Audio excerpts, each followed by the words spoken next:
Hey there, spooky friends, and welcome to another episode of the Scaryish podcast. Woo! I'm Robin Grace. This is Adam Diaz. He's Hello. still obviously recovering. And if you're new, we're a podcast that talks about weird, creepy stuff. We talk about true crime. We talk about paranormal, supernatural, spiritual sometimes, and sometimes just fascinatingly morbid stuff. Indeed. This week, I am going to be covering a haunted Abbey. I'm very excited about that. Adam, what are you doing? So you're covering a person named Abbey who was haunted, or a haunted building that is It's a building that is an Abbey. It would be really cool if it was a haunting of a person named Abbey who was in that Abbey. I bet there is out there. There's got to be bummer. someone named Abbey out there who's haunted. Yeah, this is true. But this week I'm going to be covering a disappearance. I'm not going to go too much into it. But yeah, I'm pretty excited to do that. Before we get into our topics, though, we definitely want to give a big shout out to our super special patrons, Carl and Ethan. You guys are absolutely amazing. Thank you so much for supporting us through this crazy time. I know we've been a bit spotty with our release schedule, but for our patrons, if you haven't seen yet, I did mail out rewards for Badge of Honor tier and above, just like a quick little snippet reward, because I am a bit behind. So I did like a quick mail out of some art prints or an art print that I did that is of a plague doctor. It's like one of the ones I'm really proud of. But later on this month, I'm also going to mail out a few stickers as well for you folks that I'm currently designing. I'm trying to catch up. Please don't hate me. But thank you everybody who has kept supporting us through this really crazy point in our lives. And we're super duper thankful. Yeah, indeed. Like Robin mentioned, it's been a little bit difficult to stay consistent over the last 6 weeks or so.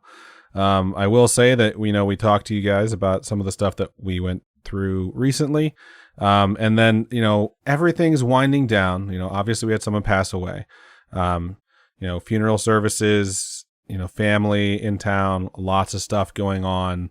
And so finally things are starting to wind down. The last night everything was going on was Halloween, was Robin's birthday, and she was on her way back to California. I had to stay because my father had a surgery the next day in Vegas. He lives in Vegas, so I had to drive him. And I'm like, okay, cool. Things are finally going to go back to some sense of calm. And I'm handing out candy and my throat started hurting. And I was like, that sucks. I don't know why my throat's hurting. I haven't yelled since Saturday, so I'm not sure why that would be happening to me. So I just had someone else take over candy duty. Tuesday morning I tested positive for COVID, and I was sick on Tuesday. I was like, this sucks. So I took Tuesday and Wednesday off, tried to get better.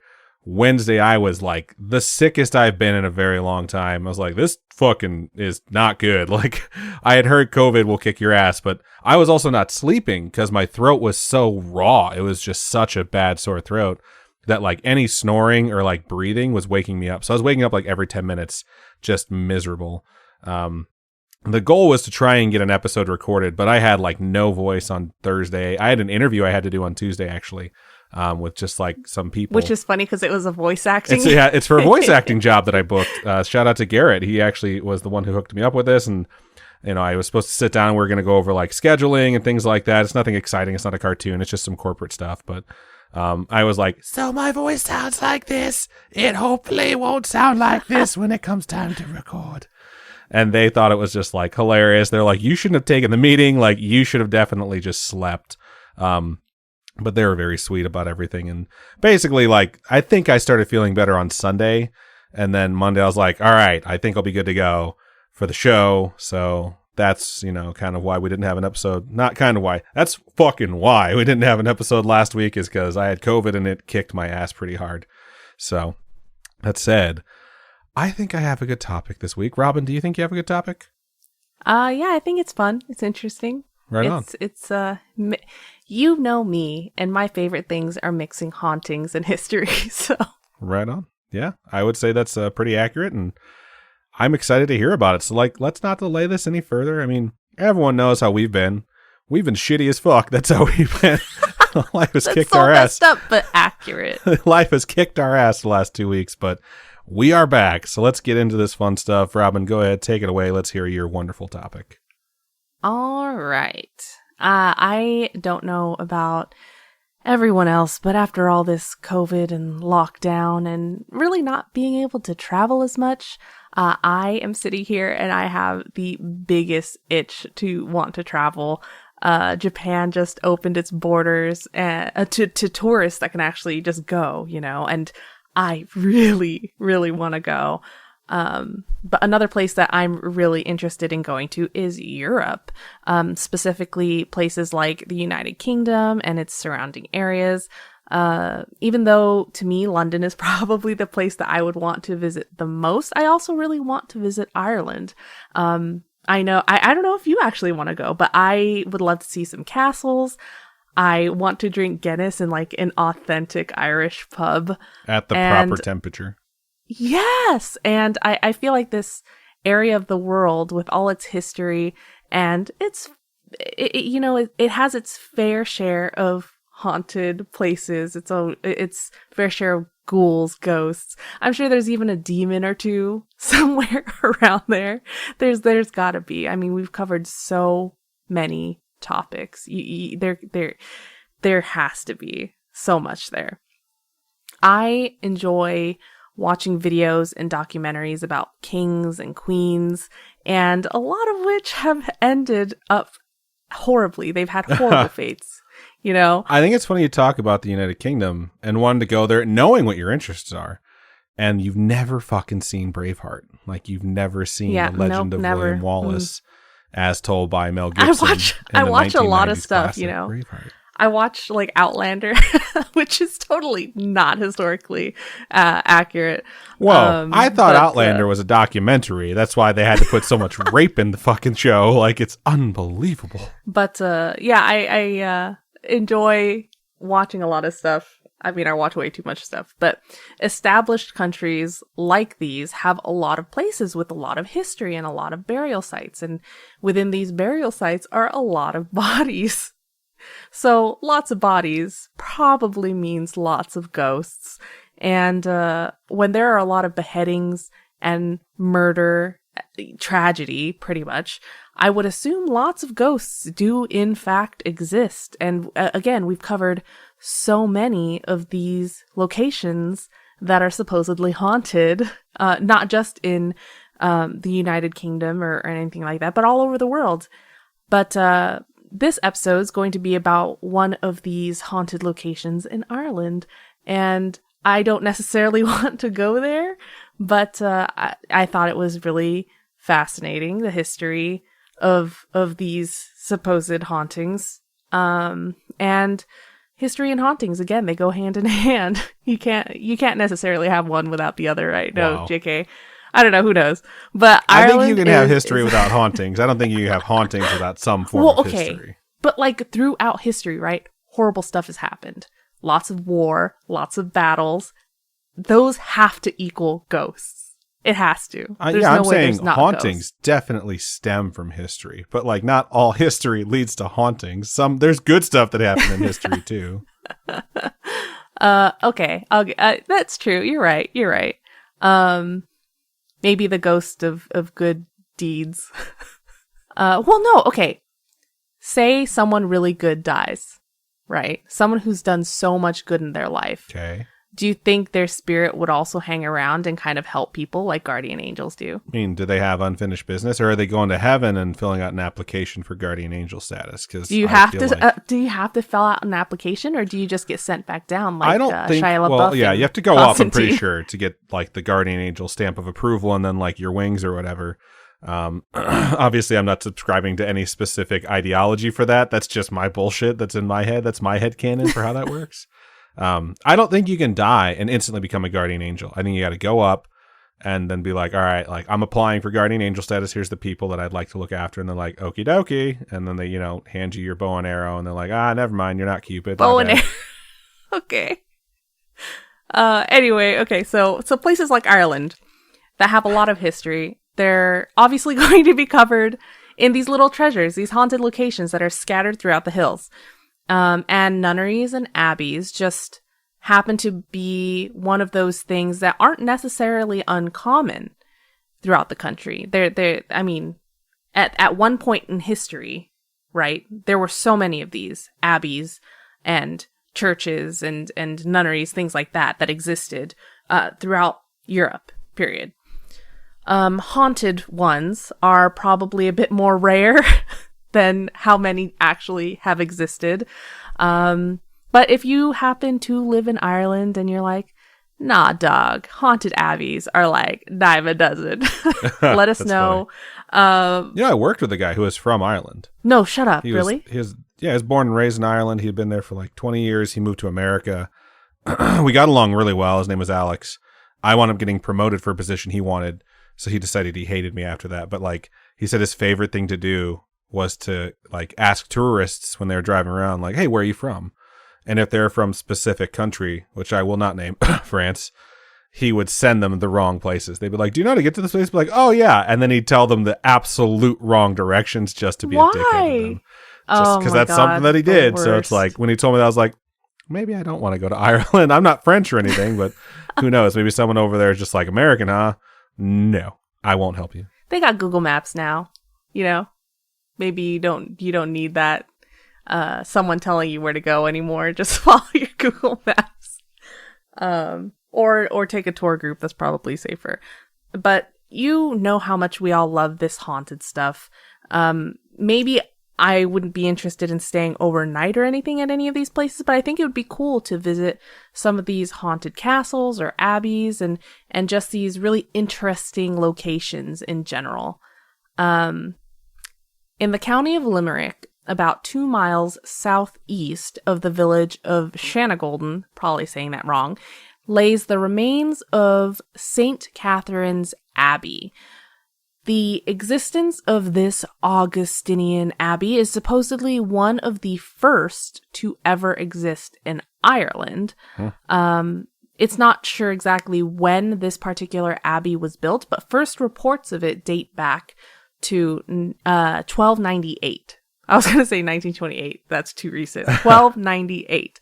So it was founded on land that had been donated by John Fitzthomas of Canello.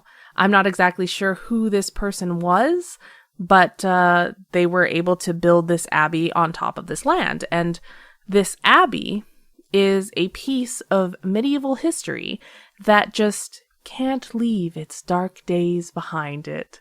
At least the legends seem to say so. So ominous. Mm-hmm.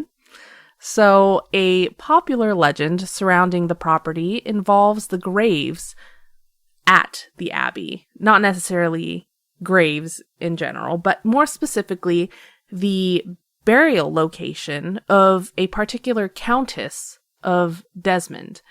So during the 14th century, the Earl of Desmond at the time, which is a lord, so they were a lord of Ireland, and this Earl of Desmond was feuding with a noble family, the Butlers, which is incredibly ironic that this royal family is called the Butlers. Yeah. The story goes that during a particular attack between the two, or maybe the Butlers were attacking them, the Countess was wounded while attempting to mount her horse. So while she was attempting to mount her horse, she gets shot in the leg, shot in the thigh specifically, by an arrow. And they had been attempting to escape towards this St. Catherine's Abbey with the Earl. So she was trying to escape with him. She gets hit in the thigh. And we know now, with our advanced medical knowledge, that the femoral artery exists in that area. And Adam described to me earlier what happens to you when you sever your femoral artery in visceral detail. It's so funny the questions Robin asks when she's writing her scripts, because I never know if they're just like a random thought that popped into her head or if they're attached to her script. So as soon as you said femoral artery, I was like, aha, like it makes sense now. Yeah, so I really wish Faye were here because I bet she could explain this like she nailed so this. well. And I wish you could describe to you folks how important that artery is. But me as a layman, as a lame person, me as a person will, with no medical knowledge really, will explain to you kind of like how important it is, right? So in short, you lose a lot of blood when you sever that artery. It supplies high pressure blood to your lower extremities. And it's important. Cutting it or getting like a gunshot wound there or getting shot in the thigh by an arrow, it's just not good. You're going to lose a lot of blood. Blood gets everywhere. Do you know how much blood is in an average human body? Is it like 4 pints or something? It's 10 to 12 pints. It's a lot 10 to of 12 blood. pints? So if you get hit in the femoral artery and you're going to bleed out, a lot of that is going to come out of you before you stop working. And it's just really fucking messy. So when this happens, knowing that how messy it is, how much blood you lose, the Earl picks up the Countess and places her in his lap on his horse. Picks her up, puts her on the horse, after which he proceeds to ride off towards the Abbey. Because of the gravity of her injury, the Earl assumes that the Countess actually dies from it. So he thinks she's dead, losing so much blood. I'm sure she passes out, but he buries his wife under the altar in the main chapel of this church or abbey and goes off and rides off on his horse because he thinks she's dead. There's nothing else he can do, right? So he leaves. Following her burial, the abbey seems to have become haunted by what was thought to be her spirit. The nuns of the abbey start to hear screaming at night and reported seeing a ghostly figure roaming the church grounds, supposedly the spirit of the Countess. So these strange hauntings became so well known and so widespread that they decide to investigate her grave in order to move it. So they're like, hey, weird stuff's happening. Let's check it out. We got to move her. Maybe this is what's going on. So when they uncover her, what they find is just, it's horror and shock because they find evidence that she had not actually died before they buried her. They had actually buried her alive because her fingers were torn down to the bone. And it was like they found all this evidence of her trying to claw her way out. That is horrific. Oh my God. Like, yeah. Look, I've been in a long-term relationship. I'm in one right now. I understand the urge to get rid of, like, if you took an arrow to the knee, I would probably be like, yep, time to bury her also. But the aftermath of it is just gruesome as fuck. Okay. God, that's so mean. Supposedly, if you visit the ruins of the Abbey, you can still hear her screaming. It's horrific. Another legend has it that towards the final years of the Abbey's respectable, functioning existence, a member of the Fitzgerald family, who were tenants of the nearby Sinead Castle, I don't know if that's the proper way to say it, but that's how I read it. Sorry, Ireland. But this member of the Fitzgerald family was the final so-called prioress of this Augustinian order. She's said to have begun turning towards a darker type of spiritual guidance. As word of this foray into black magic spread, nuns began to leave St. Catherine's. They just didn't believe in it, you know? So they were like, we're out. We don't want anything to do with this black magic. And as each of these nuns left, they left her to become the only one in charge. And it's said that she began to torment the town through the practice of black magic. And she even performed like sexual acts as part of her, I don't know, ritual or something. And at that time, you know, sexual things were just blasphemous. If you did certain things, it's like, no, bad. You can't. But she's like a nun, though, right? Supposedly. So yeah. like she should have taken a vow of celibacy to like officially become a nun, if I'm not mistaken. Right. But I mean, I would assume so. I don't know anything. See, about when I that hear stuff but- like this, I like to take it through the lens of it's creepy and stuff like that, but I still have like my skeptical ears on where I hear like, oh, a woman being said to be like evil and practicing black magic, which means she probably like made tea with a leaf they didn't like and someone was being mean to her and she made like the jerk off motion like, fuck you. And they're like, sexual acts. I can't believe it. She's a witch. To me, the whole sexual acts thing just always makes me laugh because these days we have musicians who are singing about WAP, okay? They're singing about this stuff openly and they make buttloads of money off of it. But they're not no nuns. pun intended. I mean, but if they were kind nuns singing about it, it'd probably be more controversial. I actually love that song that is out right now called Witch, WITCH, because it's like a woman in total control of herself. I love that song so much. That is definitely a witch that I can get behind for sure. Unfortunately for the one in this particular legend, she wasn't exactly accepted. You know, I love the memes that are like, woman has an educated thought and guys are like, witch, you know?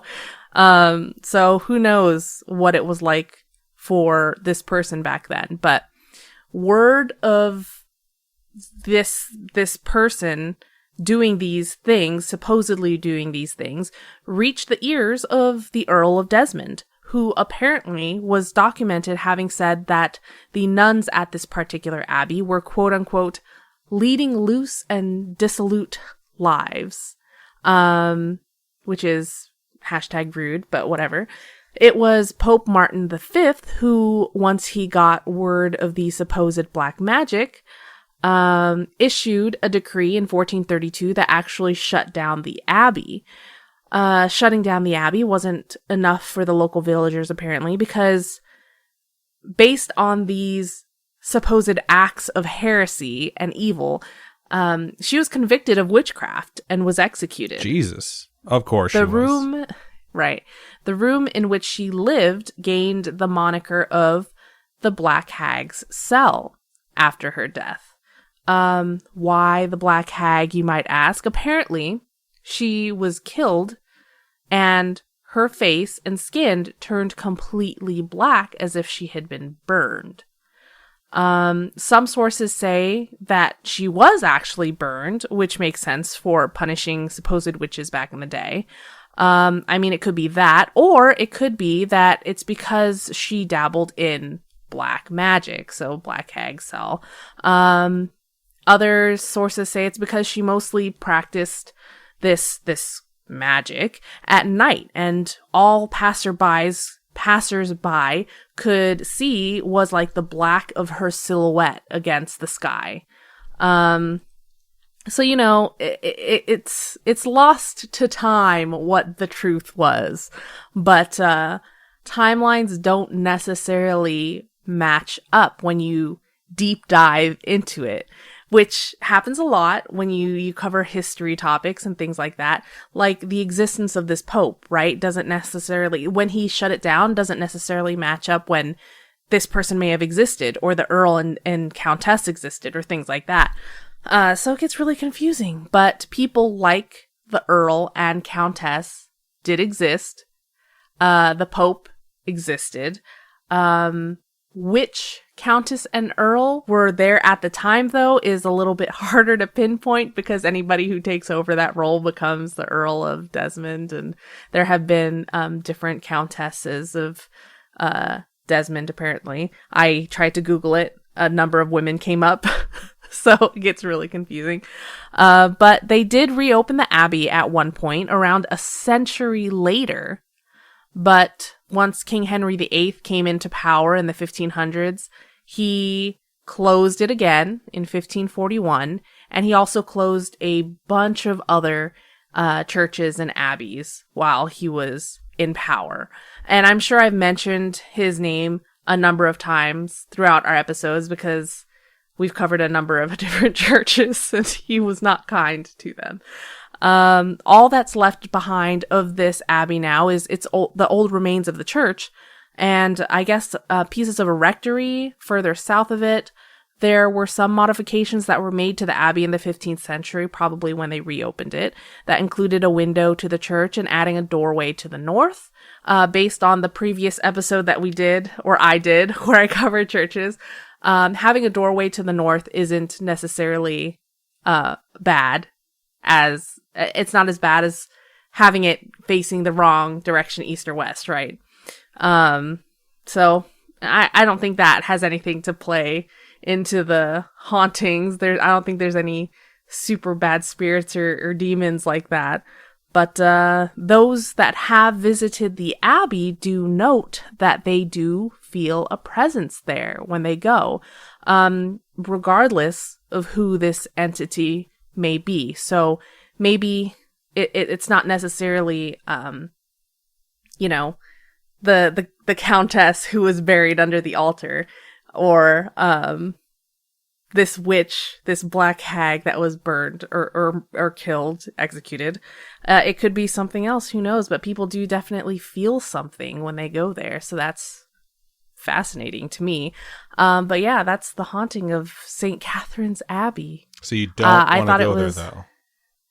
I don't want to. I mean, when we plan our trip to Europe, I think we need to do like a plan step by step on what is feasibly possible to go visit. Well, here's the thing. I think a lot of the things that we do are feasibly possible to go visit. It's just a matter of actually wanting to go and going. This one does sound fascinating. I mean, it's older, so if we wind up in Ireland, it'd be cool to see if it's feasible for us to stop by and check it out. Because, I want to see if it's creepy when we go inside. Knowing what we know now, obviously we'll probably be like, oh my God, it's terrifying. But, I want to see what it's like in real life. So yeah. Really good topic, though, Robin. Good shit. Thanks. There's definitely a lot of different places I want to go to in Europe. And like, there are so many churches that are haunted out there. I feel like it's always just like, this is haunted, that's haunted. I just saw an article today that said like Westminster Abbey is haunted. So I just want to go check all these cool places out, but not necessarily ones that are super far in the boonies where I have to take a car to a certain point and then hike to the rest, or you know what I mean? Yeah. Or I don't know. But yeah. Anyway, here's Wonderwall. Wow. Good stuff. Cool. So before we move into my topic, we're going to take a quick commercial break. And we're back. So this week, I really wanted to cover some true crime. There's a couple of cases that I really want to cover, but I actually need to interview someone for them to like get more details out of them. And one of these days, it's going to happen soon. Spoiler alert, Ooh. It's my boss. He used to be a cop for like 12 years. Okay. And he's told me about a few different like cases that he was involved with that sound very interesting, but I didn't have the time to do that because I've been catching up because, I had COVID last week. And then like 4 days before that, I took off because of family stuff. So it's been crazy at work as well. But I was like, I really have the true crime bug. And you know what? If I can get rid of COVID, I need to get rid of the true crime bug as well. So I decided to go with something mysterious, but solved, because I wanted to be able to tell you guys a story that has an ending to it. So if you've seen the episode title already, you guys know what I'm going to cover. I didn't tell Robin I was kind of keeping it like mysterious for her, because I initially intended for this topic to be a subject and to cover like 2 or 3 examples of it. But as I got into this, I realized the first one I was covering was going to wind up being really long, and I was only going to have one. So I'm going to title this The Disappearance of John Darwin. So we are covering a disappearance. Ooh. So I've never heard of this, so I'm pretty fascinated. I'm excited. There might be some folks that have heard of this, in particular folks from the UK, because this is a more high-profile case in the UK. That said, it has a lot of twists and a lot of turns and a definitive ending, and we're going to get there together. So the story starts out, as you might guess, with a guy named John Darwin. He was born in August 14th, 1950 in Hartlepool, England. I think that's how you say it. Pretty sure. Oh, wow. So we both did topics like in Europe? We did. Nice. Apparently had a fairly normal upbringing for what the word normal is worth. No major traumas that I could find. No physical assault or abusive parents. He wound up going to school, just regular grade school. He wound up going to university. He stayed in England, stayed near his hometown. He studied biology, studied chemistry. When he was in his 20s, he met a woman named Anne. Anne and him, courted for a little while. And by the time he was 23 years old, he had proposed and married Anne. And the two seemed to live a relatively happy life together. They wound up having 2 children as well, one of which I'll talk about in this particular instance. I'm not going to give them names until I absolutely have to, just because the story does take a lot of twists and turns and it really doesn't involve the kids. But at some point, you're going to be like, I have questions. So we'll get to it. But everything seemed to be going pretty well until March 21st, 2002.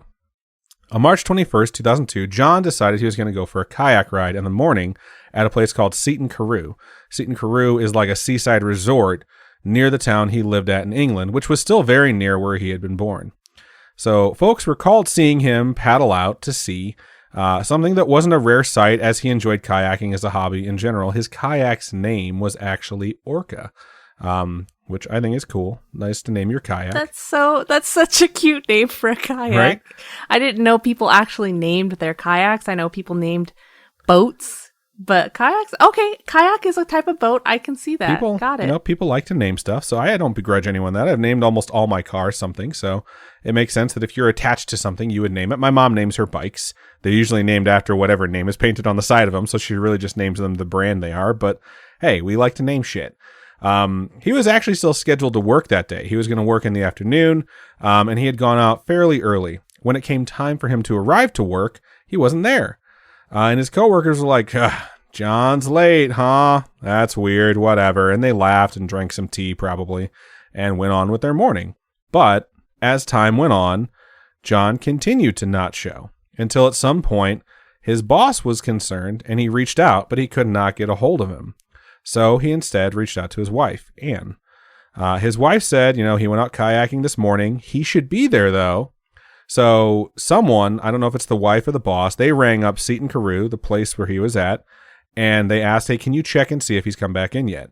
And someone from the place went and checked, and he had not yet come back in.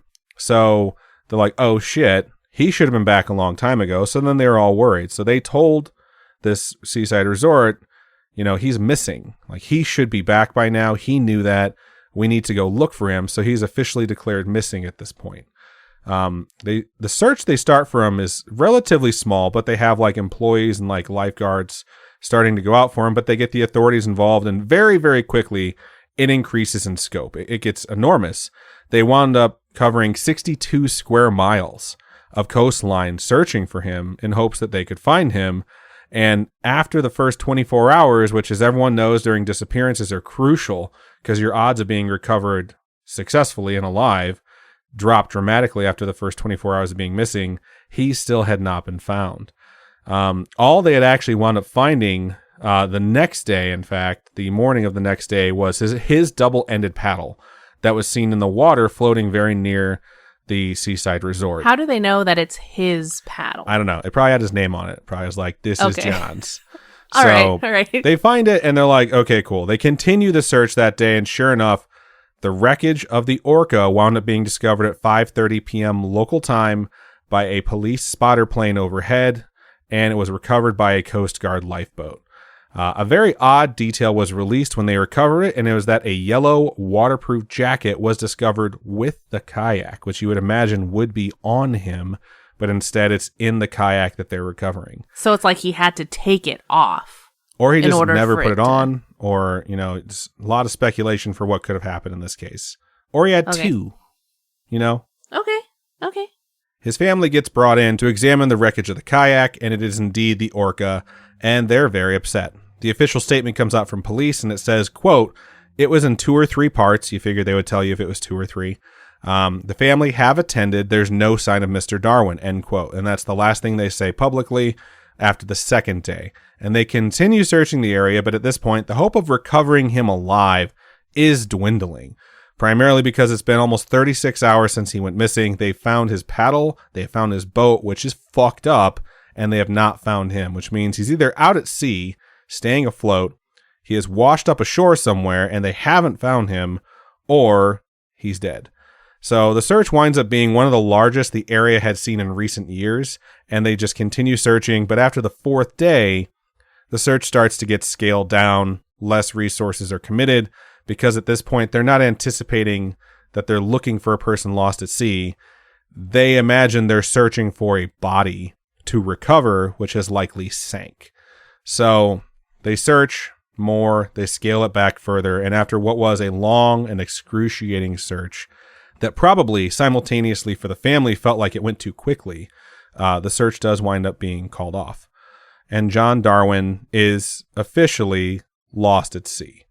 Little is known about what caused the kayak to break apart, as the seas that day were very calm, or why a life jacket was in the kayak, whether or not it was his, whether or not he had a spare, whether or not he took it off, whether or not he was forced to take it off.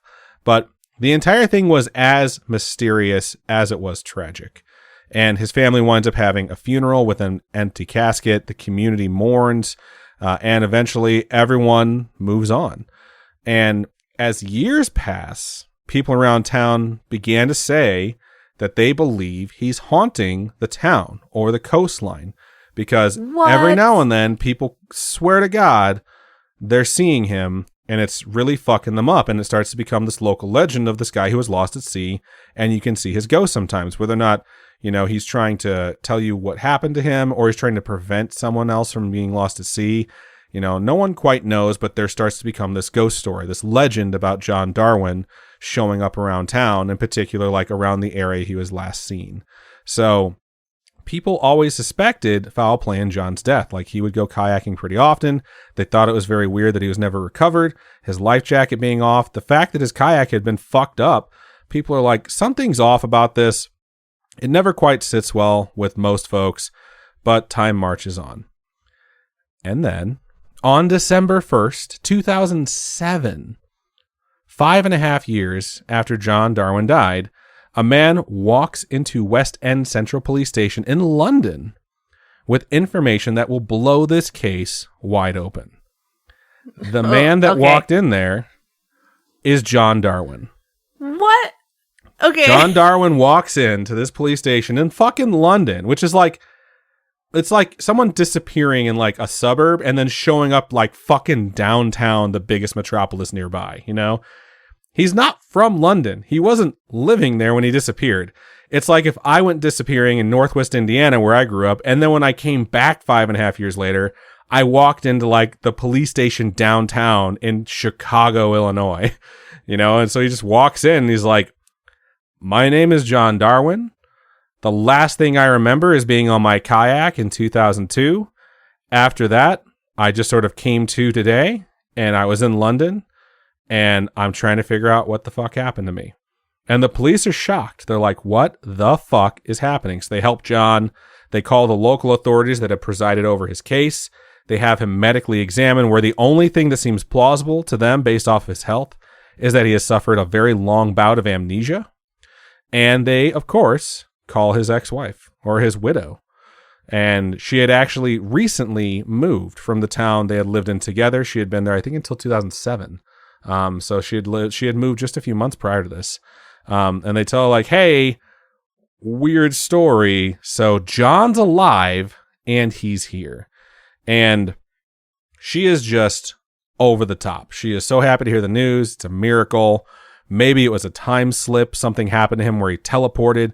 Maybe he had been assaulted and that's what caused the amnesia. Maybe he had gotten into an accident and washed up on shore and was in a hospital for a while.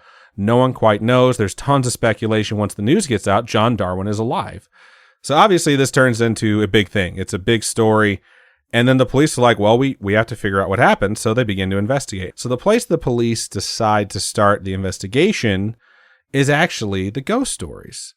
They're like, so it's very interesting to us that people have been stating they've seen John. Oh my God. Since he died. So we want to see what's going on, because if he has amnesia and he's been wandering around, why the fuck didn't anyone help him? And it might be because they were scared of him and they're like, oh my God, he's a fucking ghost. So they start talking to folks who had basically stated that, you know, John was dead and that he was a ghost, to see what the story is behind all of that.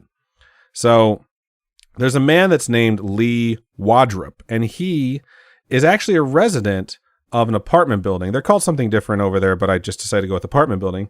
He's a resident of an apartment building that is actually adjacent to the home of John Darwin, where his wife and his kids had lived.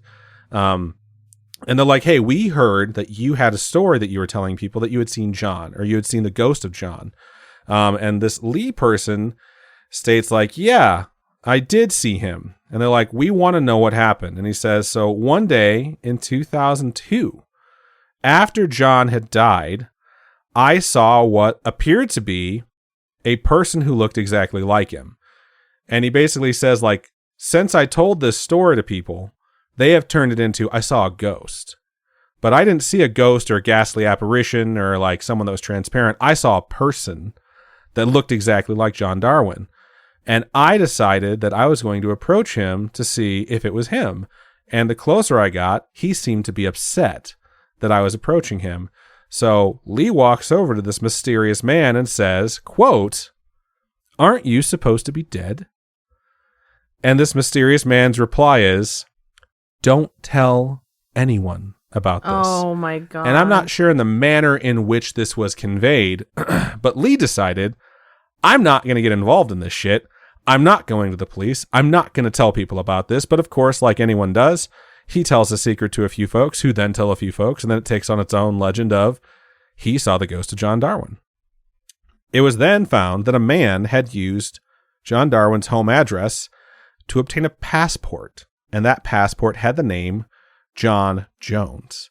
The police investigated the traveling of Anne after they found out that someone had gotten a passport under a fake name. And after Anne's husband had died, it was found that this passport was issued to John Jones, and then Anne took a trip to Cyprus, which is an island country in the Eastern Mediterranean. That trip took place in November of 2004, so 2.5 years after John Darwin's death. Now they're starting to put stuff together and realize something is really wrong here. We're not exactly sure what's happening, but clearly there's a lot of things that have not been properly disclosed. Then a man from Southwest England came forward and claimed, hey, I met a guy that looked exactly like John Darwin in 2005 while I was fishing. He was out fishing. He said he was away from his family and that he wasn't capable of going back. He's like, I'm pretty sure that was John Darwin. Then, this is fucking crazy. This is my favorite part of this story. A neighbor comes forward. A neighbor to John Darwin and his family comes forward and states, I have an odd thing to share with you. I'm not sure if it's going to help, but I think you should know. So during the time John Darwin was alive, he had objected to his neighbor building something on their property. Like, the neighbor owned his property. The neighbor's like, I'm going to do this thing. And I can't quite find out what it was he was trying to build. But apparently the neighborhood they lived in allowed specific types of projects, regardless of if it was on your own property, to be objected to by your neighbors. So if you were just going to build like a giant 20-foot statue of a dick in this particular neighborhood, your neighbors could basically come forward and be like, I object. I don't want a giant dick in our neighborhood. And John Darwin had objected to whatever the thing was this person was trying to build. So after John was dead, it seemed like the neighbor put their plans on hold. And they're like, all right, we're not going to build the thing out of respect for John. But as time passed, he didn't cancel them outright. So in 2006, he's like, fuck it, I'm going to move forward with it. And then on March 9th, 2006, almost 3 years after John, quote unquote, died, he was told by his neighborhood association, you can't build that because someone put in a project objection to what you're going to build. So he's like, okay, cool. Who? And they're like, let's check the records. And they check. And it turns out whoever filed the objection did so under a false name. The person didn't actually exist. They came forward, stated, I live in the neighborhood. Here's my name. I don't want this built. And then disappeared. And so the neighbor was like, what the fuck? The only person who ever blocked this before was John Darwin.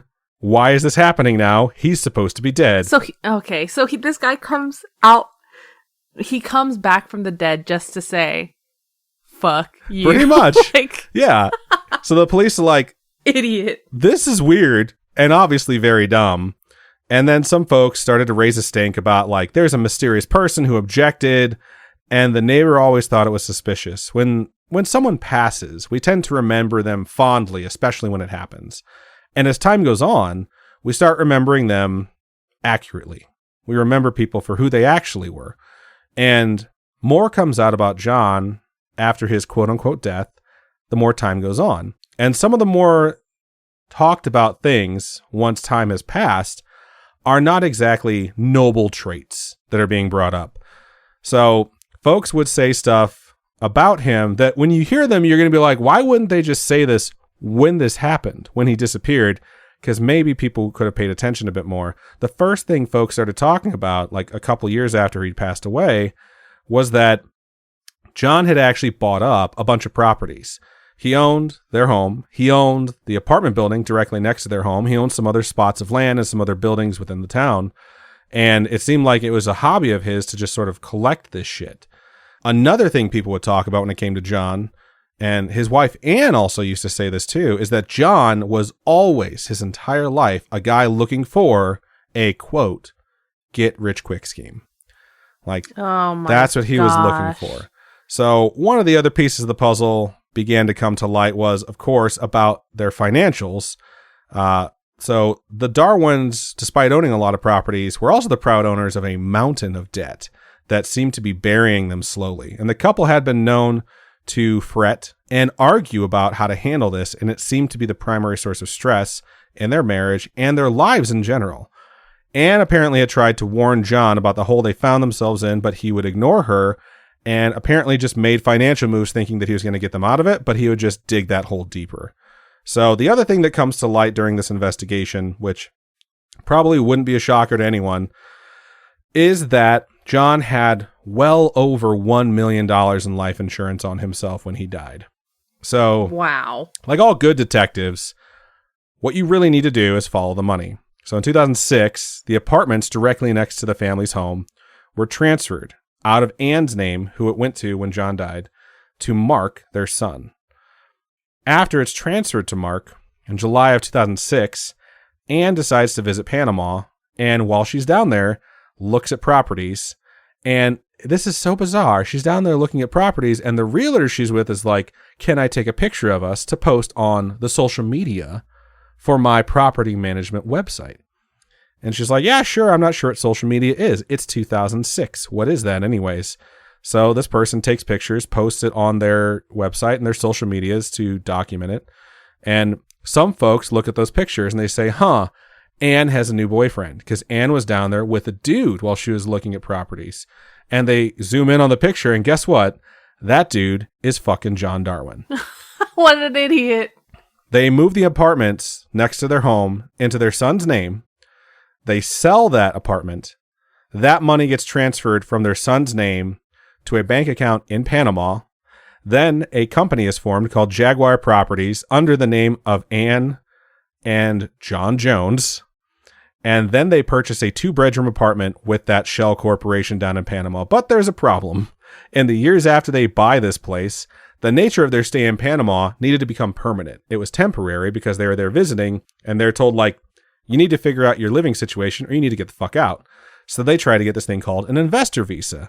They thought they'd be able to obtain it based off the rules they looked into when they went down there the first time, but then the laws changed. The laws changed in 2007, and they basically state, like, in order for you to get the investor visa for the property you've already purchased, where all your money went, you're going to have your identity confirmed by the police in the United Kingdom. So Anne's like, okay, cool. And she does it. And then John's like, that's going to be a problem for me because this isn't a real identity. Dead. So he decides, well, there's only one way to fix this. And he walks into a fucking police station in London and basically just states, like, I don't remember the past 5.5 years. Can we please have me declared alive again so you can confirm my identity? And so the police are just like, oh my God, what happened? So here's the funny part about this story is that the police had already gotten wise to what was going on months before he came back. The neighbors had already ratted him out because that property manager that put that picture on, I think it was Facebook, other people saw that before Anne knew that it existed and were like, John's still alive. We need to fucking tell someone. And they started investigating him right away. This is fascinating. This is just I'm like fucking mind-blowing. This is great. At this point, this should be a movie. At this point, I should let you know, the topic I was going to go for was people who fake their death. And I had 3 of them lined up. And I was like researching this one. I was like, this is just too good. This guy's such a fucking idiot. Like, I can't believe it. So everything comes out after this. And now I can fill you in on the details of like everything that actually happened. So the police go and they search the family home and they find that there's a passage that was made and then covered up in the wall that led to the apartment building next door into a unit that they never rented after he died, which is where he wound up staying to hide from people, which is why when he would get bored and go outside because he didn't want to hide because, you know, he faked his own death, people would be like, oh my God, I swear I saw the ghost of John Darwin. It's like, no, you saw John Darwin the dipshit who's wandering around town because he's fucking bored. I think that's hilarious. They find that and they're like, let's ask some probing questions. And then all of it comes out. You know, John Darwin faked his own death. He was successful in it, but he was fucking bad at staying dead and he fucked everything up. He originally planned on crashing the family's Range Rover, but Anne told him, I would love to imagine this conversation was like, no, I like the Range Rover. I don't even like you. Like, you're not allowed to crash the fucking Range Rover. Plus, they're not going to find your body if they find the Range Rover crash. So he's like, fuck it. Like, I'll just do the kayak. Like, she told him rather than do this, they should just declare bankruptcy. Like, their financial situation was so fucked. She's like, we should just declare bankruptcy. And John told her, I'll give you a choice. We can either fake my death or I will fucking kill myself, because he refused to file bankruptcy. Those were the two things. I'm either going to pretend I'm dead or I will kill myself. So she was like, those are some extremes. She's like, all right, well, I guess we'll just fake your death. So he cooked up the kayak shit, left her out of the planning largely so that she would have plausible deniability, but told her, like, you know, I'm not going to die. I will disappear afterwards, which he did. And he still remained in the country, though. So after he faked his death, he basically got on a train, went to the other side of the country, and hung out for over a year. And he came back because he burned through all the money he had when he was just fucking off. And they decided, okay, we'll just knock down this wall and we'll just put you in the empty unit, and we just won't let anyone in it, and just hang out in there. And if anyone comes by, like, hide in there. And the other thing that should be noted is that it was around the same week that John's death certificate finally came in and Anne was able to finally collect on his life insurance, that John came back. John was gone for over a year, and then he came back just conveniently when he was declared dead so that she could actually collect and start paying off their debts. And he, of course, wanted to start spending that money rather than paying off their debts, too. So the trip to Cyprus was to buy a place for him to live and for her to eventually move to, but that didn't pan out because Cyprus wasn't going to work out for them for whatever reason. All those ghost sightings, like I mentioned, was literally just him being bored and going outside against the wishes of the wife. And they wound up traveling together multiple places. He kept trying to lead his life in England as if he were still alive. He even at some point decided he was going to buy a boat. He was going to buy a boat, keep it at the dock. He traveled to Spain on his own to look at the boat, which was like $50,000, but backed out of purchasing it at the last minute. It's just like, you are so bad at laying low. It's unfucking believable. I think it's absolutely fascinating. Like, this guy is so dumb, but like, it's such a cool story. So like, they buy this place in Panama. They realize, oh fuck, he can't live here, and they're going to deport him because he doesn't have like a visa that's going to allow him to stay any longer. And that's when he decides, like, I'm just going to bring myself back to life. When he goes in there and he's like, oh, you know, I'm John Darwin, and I'm just remembering, like, I've been gone for 5.5 years. They treated him nicely for a few hours. Like, we're so glad you're back. We're going to call everyone, have some coffee. We're going to have you checked out by a doctor. And then they started asking him very pointed questions because the investigation had been ongoing for like 3 months. And once like they announced that he's back, the two sons are like super happy to hear this. And then it starts coming out very quickly. You know, this was all a fucking scam. It had been perpetrated by Anne and by John. They did this to like get rid of their debt, and they were just spending all this money. And they get super upset. The kids get super upset, and they issue a statement when people are asking them questions like, what did you know? Did you know he was alive? How long have you known? And the statement that they issue is that they will have no further contact with their parents for the rest of their life. Like, they were upset. So people kind of speculated like, well, Mark had that thing put in his name. He sold that thing, and then all the money got sent. How much did he know? And so in an interview, someone asked Mark, you know, tell us about your relationship with your mother. And he said she is, quote, a hideous lying bitch who had gone to outrageous lengths to con myself and my brother, end quote. Bruh. So I don't know if he's telling the truth about not knowing, but it really seems authentic that he was fucking furious. So all the money really told the story of what had happened. They were able to dig through the money and figure out like this dude had been alive this whole time, and everything had been dedicated to figuring out a way he could live without doing anything and still claiming to be dead. It's like it became his full-time job to pretend to be dead rather than just be like, a normal person or file bankruptcy. He wasn't even good at it. And he made his wife go through all this shit with him. And like you said, he wasn't even good at it. So for the crime of faking John's death and committing insurance fraud, John and Anne were each sentenced to 6 years in prison. They also had to pay all the money back they had claimed after he passed away, which reinstated all the debts that they had paid off, because realistically, like a lot of the stuff basically had to be reversed. They also wound up getting divorced while they were in jail at Anne's request. Oh. She requested divorce, and she was like, I only did this because he made me. I didn't want to do this in the fucking first place. I'm in jail serving the exact same amount of time as him. Fuck that dude. Her time spent in prison, and since she has been released, has been spent trying to mend her relationship with her sons, which based off of everything I've read, she has not yet managed to do. And John served his 6 years and then moved to the Philippines upon his release. He remarried very quickly. He remarried a woman named Mercy. And of course, the media always makes it a point to let you know that she's much younger than him. She's 23 years younger than him, in fact. Oh my goodness. They asked her at some point in a follow-up recently in 2022, like, do you know what he did? And she was like, I do, but he served his time and I don't give a shit. No word on whether he wound up declaring bankruptcy once he got out. I'm sure it wound up happening once he was in jail. But if you're in the UK, this probably doesn't come as a shock to you, because Anne wrote a book in prison called Out of My Depth. And it was about everything they went through to fake his death, and how he basically put the difficulty of faking his own death on his wife while he fucked off and did whatever he wanted.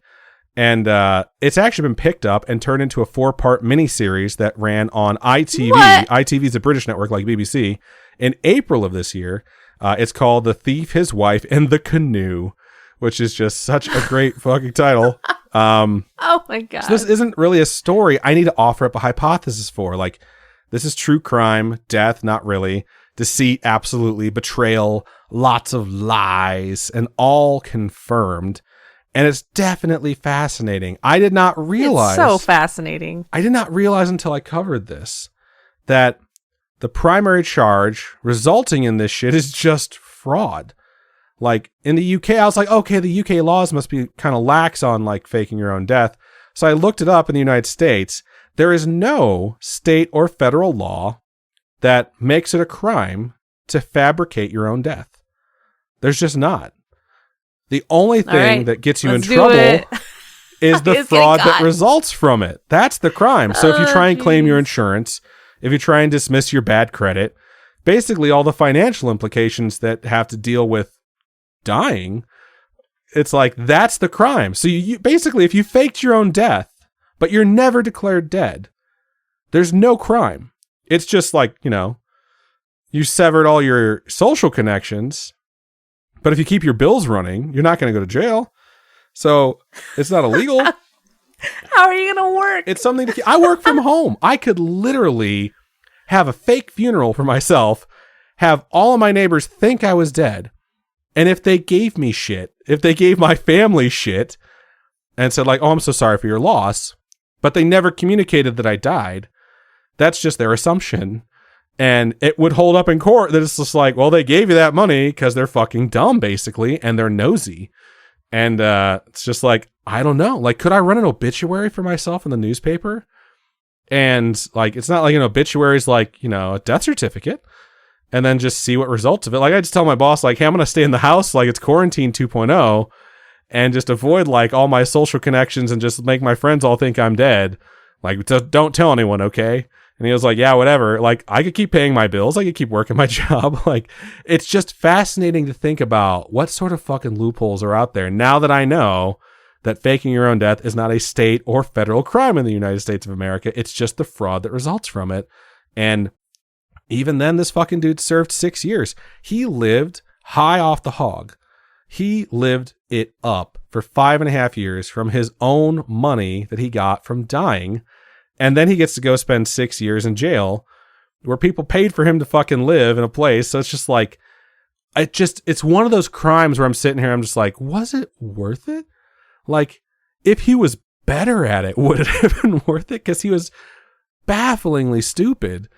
But at the same time, it's like, he got away with it for 5.5 years. The only reason he got caught in the end is because he walked into a police station in London and was like, hey, I'm back. Yeah, they were investigating him, but he was in fucking Panama at the time. Like, they couldn't have extradited him, which is why they're looking at Panama. Like, if he was better at it, he probably would have pulled it off. And it really makes me wonder how many fucking people have pulled this off if they just planned it well enough and did some fucking research, you know? Like, it's very interesting to think about. Another person that I was looking up, and I might cover them in a different topic, is like a Tsar of Russia who supposedly died. And then people were saying that they think it is this conspiracy theory that's been around for like 150 years or something, that he actually faked his death because he wanted to go live as a monk. And that monk is like entombed somewhere. What? And they did like handwriting analysis, and it appears to be the same human being. Like the stuff that he wrote when he was the Tsar and the stuff that he wrote when he was a monk look identical. And it's gotten so much traction lately that they're going to do a DNA test. Like they've gotten approval to do a DNA test to see if it's him or not, because his family line is actually the Romanovs, and they have Romanov DNA for like all the Romanov mysteries and shit. And so I was just like, oh, this is so cool. I can't wait to look this up. And then I got so far down the fucking well of John Darwin, the dipshit, I wound up not covering any of that shit. So I'm going to have to go back into the Alexander the First, who I think is who it is. It's just like bizarre shit. I really wonder how many people have faked their own death. And it's definitely going to be a topic I'm going to cover more in the future. I'm definitely curious because, I mean, there has to be a lot, you know? There's a lot of people out there in the world. There's a lot of crime, a lot of people that get away with shady shit. I'm just fascinated. Yeah, I'm like, I want to know something I'll never be able to know, which is like, show me a list of the most successful fake deaths, which you'll never see because they fucking got away with it, you know? So I had a cousin who used to tell me every time I'd see him, like, Tupac's alive, dog. And now that I've done this like faked death thing, I'm like, I don't know, maybe he was right. But anyways, that is The Disappearance of John Darwin. Nice. Loved it. A++. Thank you. I appreciate that. It was a lot of research, but there was a ton of stuff out there. And then I realized, like, when I was going through her book, like, oh shit, this is going to be turned into a miniseries. I was like, it's April 17th, 2022 was when it started, 4-parter. And now I kind of want to go find it just so I can see how it's been, like, optioned into a movie to see if they, like, make her a victim or if they make her, like, you know, complicit in the crime, or if they make her, like, a big piece of it. But I don't know. Interesting stuff. I hope you all enjoyed it. A nice little foray into true crime where we actually know exactly what happened. Yeah, I dig it. Life's a garden. Wow. Dig it. Thank you so much for that topic. Yeah, it's been real. It's been fun. It's been real fun. Cool. It's good to be back too. So I hope you all enjoyed it. If you have a story you'd like to share with us, doesn't necessarily have to be about faking your own death. Doesn't necessarily have to be about a haunted abbey. Could be about anything supernatural, spiritual, coincidental, true crime, extraterrestrial. Feel free to reach out to us by emailing storytime@scaryish.com or go to our website, scaryish.com, click on contact us. You can fill out that form and it comes directly to us, or hit us up on our social medias. Facebook is facebook.com/scariyishpodcast. Twitter is @scariyishpod, and Instagram is @scariyishpodcast. We would love to hear from you. Robin, for folks who would like to donate to us, how can they do so? You can go to patreon.com/scariyishpodcast. Those are monthly donations. Tiers start at $1. At $1, you get ad-free. So that's always nice. You can also go to ko-fi.com/scariyishpodcast, and those are one-time donations if you don't like the whole monthly donation type thing. And yeah, everything that you folks share with us, we're incredibly thankful for. We love the support. You guys are absolutely amazing. And we can't do this without you. Indeed. So thank you so much for listening, and we look forward to bringing you the next episode of Scaryish, and hopefully we don't have any crazy, bizarre life things that block us from doing so. Fingers crossed, everyone knock on wood. But yeah, that's everything for episode 248. So Robin, why don't you go ahead and sign us out? Keep on creeping on, and we'll talk to you guys later. Bye-bye.